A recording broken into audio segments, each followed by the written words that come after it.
Курс ипотерапии проходят воспитанники республиканской школы-интерната в Якутске в рамках проекта «Открытые сердца». Во время занятий они выполняют вместе с тренером различные упражнения, наклоны туловищем и махи руками. Сколько детей прошли курсы и видят ли результат родители? Подробности у Юлии Великодной.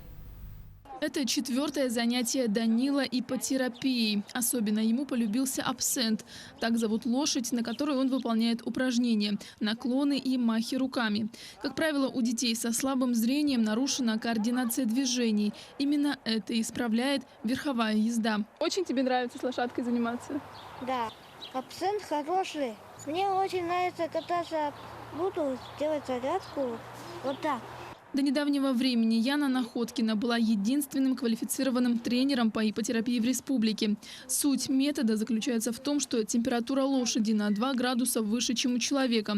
Тем самым происходит разогревание мышц и их массаж. Мы в первую очередь делаем упражнения на равновесие, на все вот это вот. Потом учимся управлять лошадкой, как правильно с ней взаимодействовать. Сначала все боятся.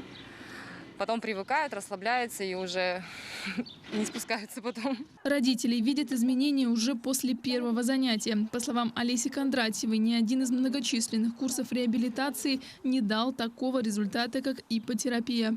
После занятий он даже стал ровнее сидеть, несмотря на то, что у него достаточно сложные аномалии развития позвоночника. Результат вообще виден с самого первого занятия на самом деле.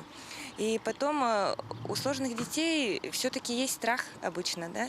И благодаря тренеру Яна Алексеевна настолько профессионально занимается, и дети даже не переживают, даже нету никакого страха. Ипотерапия показана детям от 7 до 14 лет. Но чем раньше начать занятия, тем лучше. До конца октября курс терапии пройдут 100 детей.